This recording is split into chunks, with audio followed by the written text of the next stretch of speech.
Thanks very much. It's a pleasure to be here, and not just be here with you, but I mean be here in the Jackson School. Really happy to be here. You'll see I'm flying the flag of the University of Alberta right now out of recognition for the fact that the work I'm going to present is indeed all done at that institution, since I've only been here a few months. But yeah, very happy to be here with you and be able to kind of open up the next stage of my career with a presentation like this to so many people in this country working on critical minerals. So my work is largely focused since really starting in late 2016 on trying to get lithium out of lithium-bearing brines, which is very challenging for reasons I'll cover today.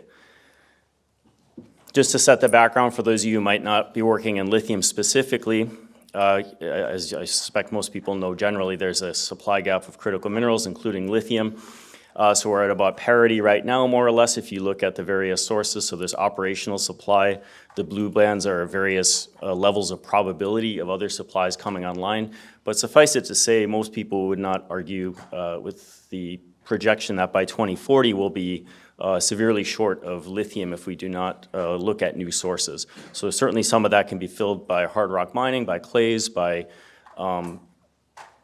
solars in South America, but we're also looking at other unconventional sources to sort of fill what I would call this 5 to 15-year midterm supply crunch that is likely on the horizon. So quick primer again about the conventional lithium sources. Most people would bin them into two broad categories. The first is the solars, mostly in South America, in what's called the lithium triangle, so Bolivia, Chile, and Argentina.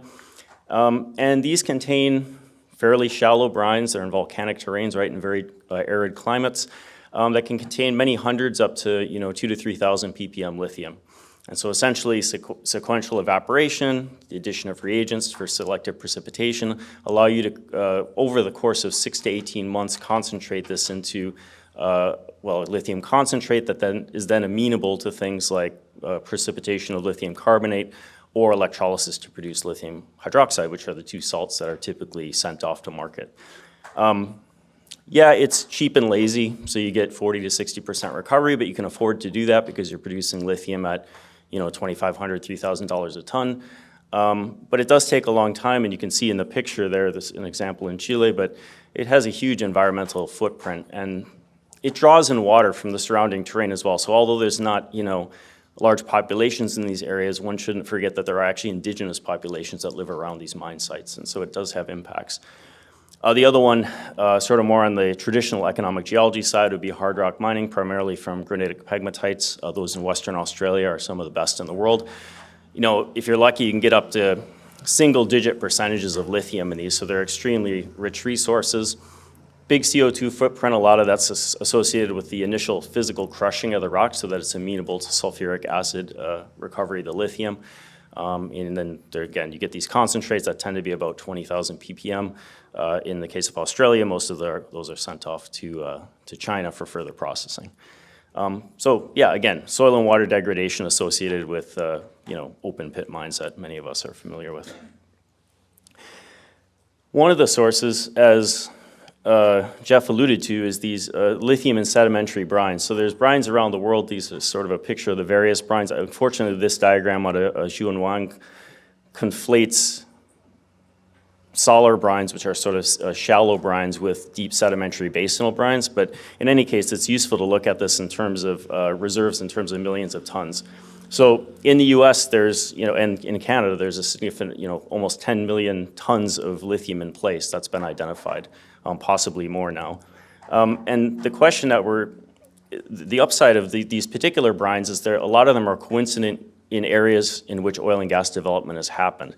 So yes, they're down 2, 3, 4 kilometers in the subsurface, and you think, okay, now we got to drill $1 million or $2 million well. Well, maybe not if there's old oil and gas infrastructure there. So it covers a lot of the upfront capital expenditure of accessing the fluids.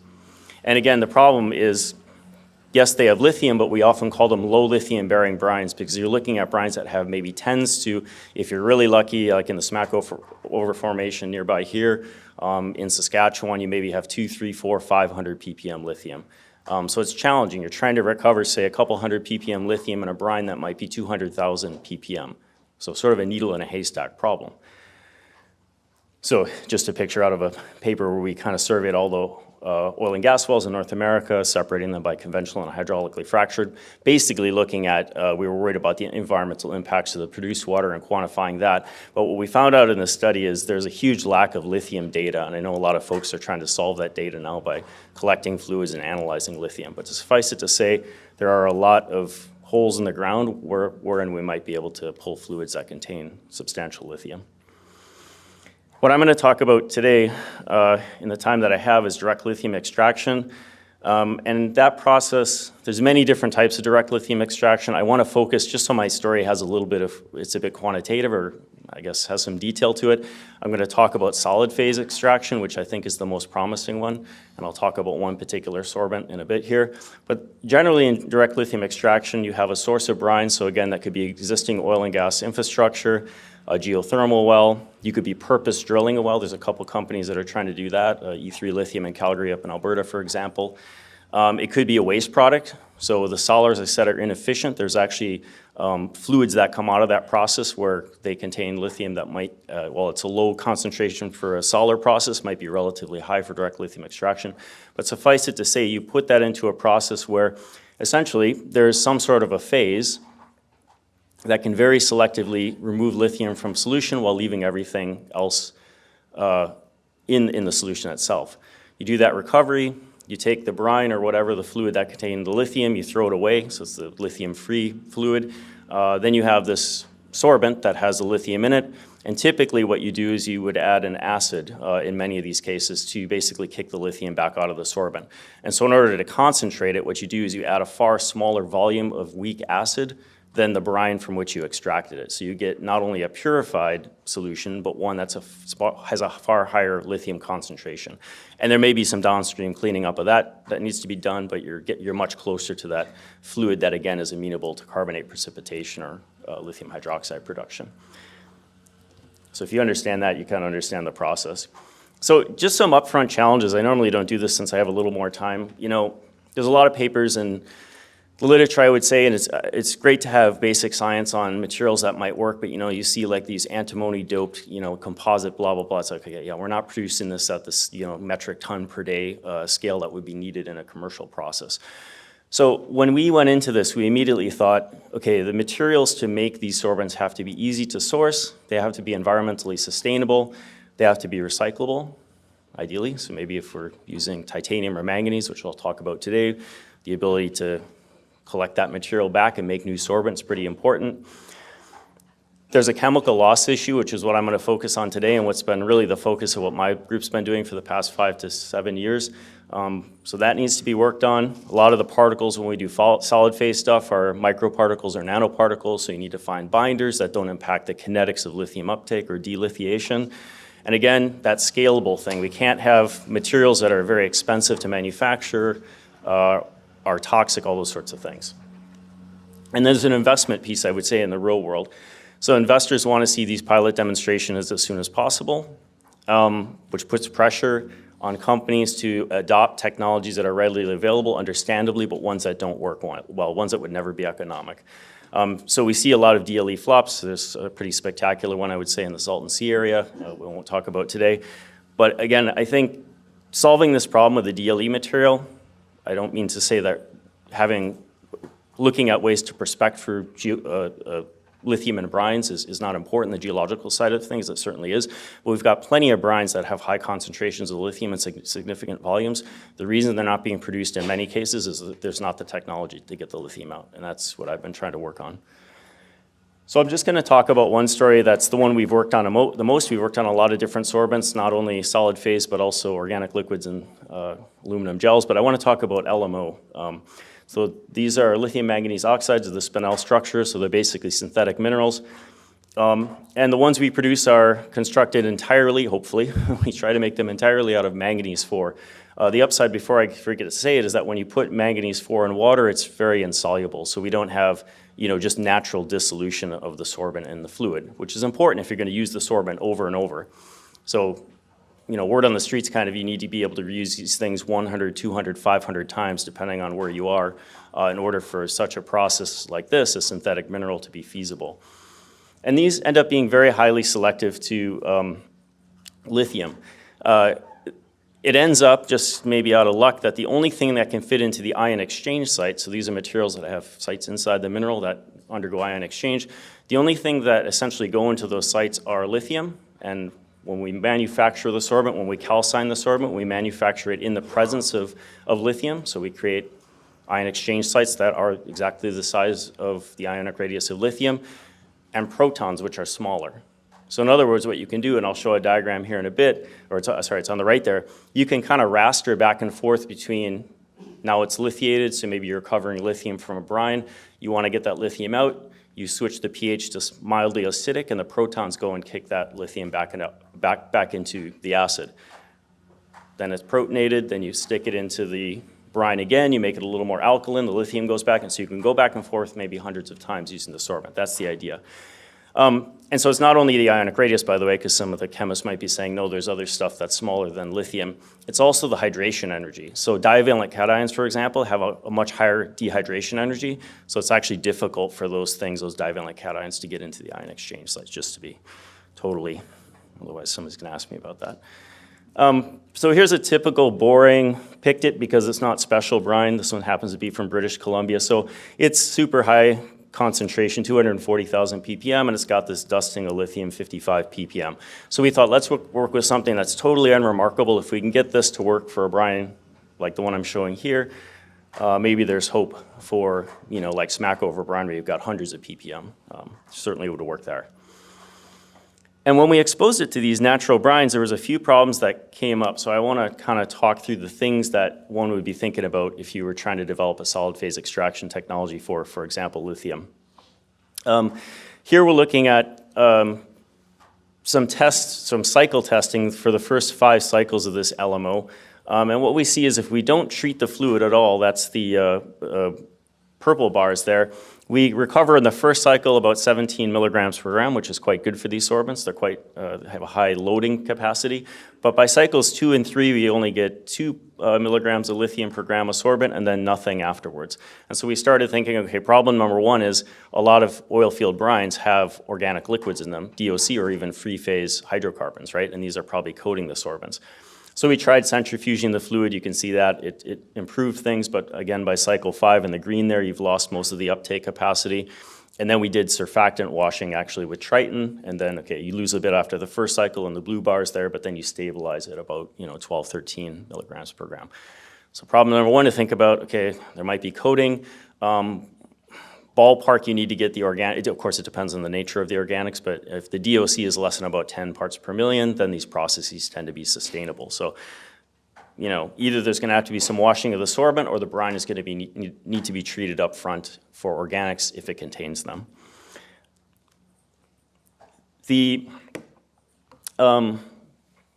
So we did some optimization on the recovery piece itself, and that's what I'm showing here. And I just wanted to show you when we do this LMO process how efficient it is. So keep in mind the brine that I showed you, sodium was present at a concentration of about 1,000 times higher than the lithium. And this is that acid that's generated out of the LMO process. So this is the acid concentrate when we recover the lithium from the solid phase sorbent. So here we have lithium that's at a concentration of about 10 times higher than sodium. So again, we've got selectivity factors for lithium here that are in the thousands. And there's a lot of other phases out there. There's organic liquids, there's aluminum hydroxide gels. These simply do not have the selectivity factors, in my opinion, to recover lithium from, relatively what I would call poor resources like these sedimentary brines. And so problem number 2 is, yes, we get some boron, magnesium, potassium, calcium, strontium. Okay, so the sorbent has a surface where in their sorption and it's non-selective. It's not the ion exchange sites inside, so we're always going to get some carryover on the surface.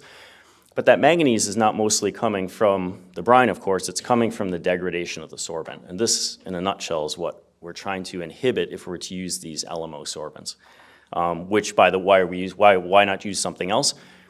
The kinetics are super fast for LMOs, and the loadings are very high. So another one, these sorbents can also be made out of titanium, which doesn't have this titanium loss problem, but the loadings are far lower and the kinetics are slower is the problem.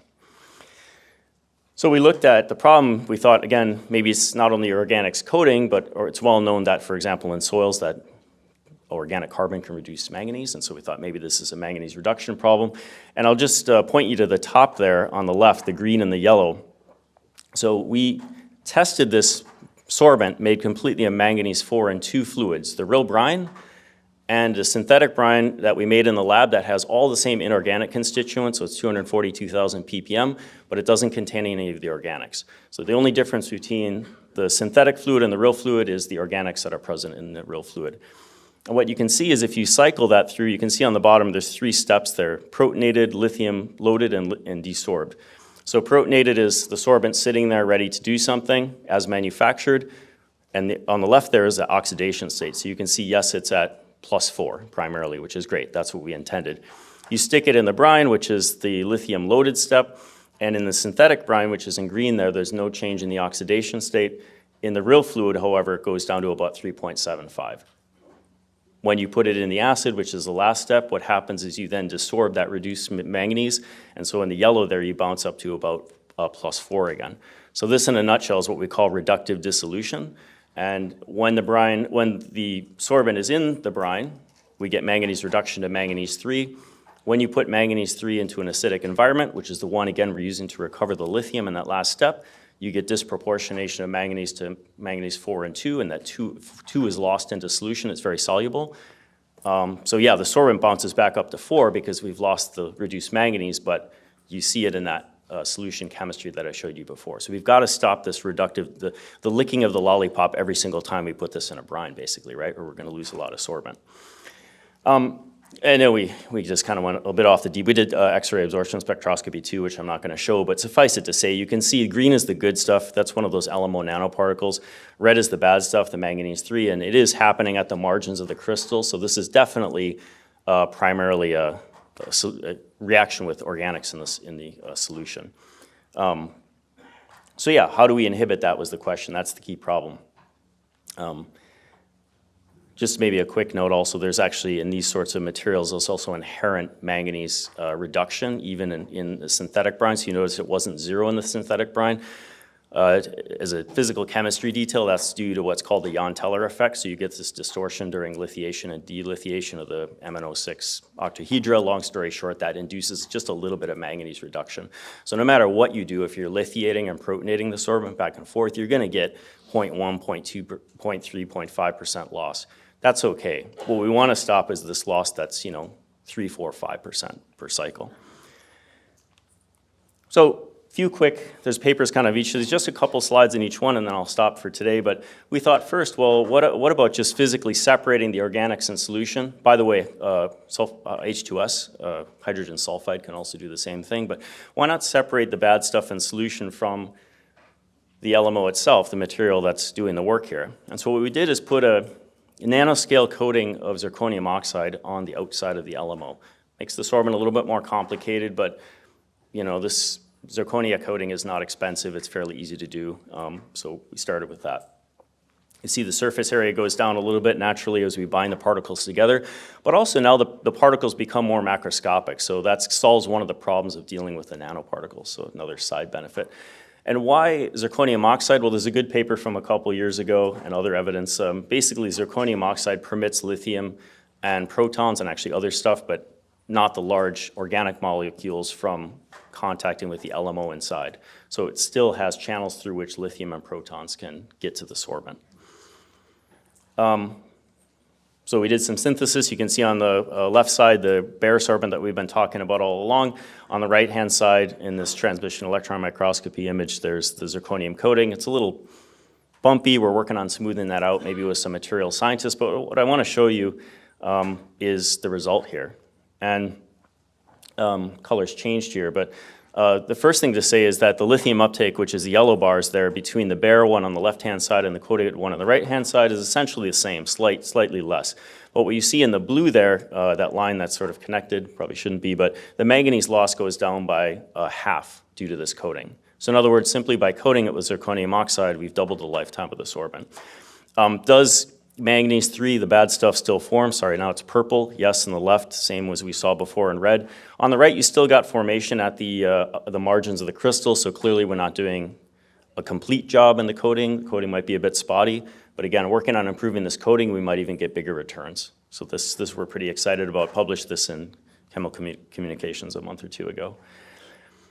What about doping? So this is the master's project of Feng Shui Wu, who's somewhere here in the audience. He's one of my master's students at the University of Alberta and has come here to the Jackson School to do a PhD with me. But we thought, okay, so in batteries, right, they dope the LMO to stabilize it. And so we know that if we stabilize the crystal, then it's going to become less reactive, we're going to get less uptake. But let's do that systematically, okay? So on the left is the LMO, the bare one, our base case. And then what you're seeing, 0.1, 0.2, 0.3, 0.4, that's increasing stoichiometric doping of the crystal, the synthetic crystal, with magnesium. Why magnesium? Again, you know, in batteries it might be nickel, all these exotic elements that have toxicity. No, let's pick something common and easy that's not toxic. And so indeed what you see here is you go from left, the bare sorbent, to the right, the highly doped sorbent, the 0.4, you do lose lithium uptake. So in this case, you go from, in this particular brine, from a little bit over 3, sorry, I'm on the wrong side, a little bit over 25 milligrams per gram down to, you know, 12 or 13. But the rate of manganese dissolution, that's the green, goes down more quickly. So there's a gain there. The differential is good. So it sort of works. I mean, the other upside here, I think, is depending on exactly what type of brines you're working for. Now you've got a series of minerals that you can plug into a techno-economic assessment and say, you know what, for this brine in Nevada, I think we should be using the 0.2 because, you know, we can afford the plant to be a little bit bigger, you know, so higher doping, you're going to need more sorbent to recover the same amount of lithium, but it allows for a bit of optimization that we're excited about. And finally, to sort of finish up here, the one that we're most excited is we've been embedding these LMO nanoparticles, various types, some doped, some undoped, into membranes. And the one we started with, and I am not a membranes person, so that's one of the upsides. I'm really excited to talk to people in the Cockrell School who know a lot more about membranes than me. But we started with a very simple one, PVDF membrane, which is what you see here. Maybe in the upper left you can convince yourself the light particles, those LMO particles, are embedded near the surface of the PVDF membrane. And again, in the center there, lithium uptake, that's the sort of, I guess, the orange bars there. A little bit less with the PVDF membrane, about 20% less. But if I look at the manganese loss, which is in blue, I've gone from 4% to less than 0.5. So we're down to 0.2, 0.3. This is near the theoretical Jan Teller loss from crystal distortion. Super excited about this. Again, we've got a paper in prep that's sort of the preliminary look at this, but now we've got a sorbent that can go out to 200 cycles. And in fact, if you want proof of that, you can go to Feng Shui's poster tomorrow. He's got cycle testing beyond 100 cycles for this particular sorbent. So we think we might finally have something that's economic after all this wrangling with this particular sorbent. Yeah, so maybe just one more big picture thing. I had this case for geothermal lithium slide up here. I was invited to teach a field school in Costa Rica in the last couple of years at the University of Alberta, which was on remote sensing techniques. And I was like, okay, I don't do remote sensing, but they wanted me to do something about the volcano. So I looked into the geothermal case there, and when I was doing that, I stumbled across some lithium data in a gray paper that was presented by researchers from the University of Costa Rica at a geothermal workshop at Stanford a few years ago. So they had fluid volumes, they had lithium concentrations. I started thinking, okay, so what if we extracted that? What would that mean in terms of, say, a CO2 footprint? And if you look at the offset, if you believe this diagram, these numbers are used in a lot of peer-reviewed papers, but basically hard rock mining is around 15 tons of CO2 per ton of lithium carbonate equivalent. Underground reservoirs, the wording is a bit weird, but that's basically solars, maybe 5. Geothermal water is 0. No, it's not. Nothing is 0, but let's suffice it to say it's low. If you do that math for all the 12 operating geothermal plants in Costa Rica, you've got an offset of 24 kilotons per year. So that's pretty modest, but Costa Rica is small. But if you extract that globally, you might be looking at over a megaton. So again, there is a nice offset potentially here of CO2. And I would argue the other, which is on the slide as well, perhaps more important, we do this transition from pegmatite mines, which I agree, we need those mines. We need to keep working with the solars. We need to look at multiple sources. But there is an advantage here, I think, on water, soil, and land contamination and use as well. So acknowledging all the funding sources and collaborators in the past few years, especially my students who really did all the work and postdocs, And just a reminder again, I am here at the Jackson School, so if you would like to reach out, that's my email and my lab website. Thanks so much again.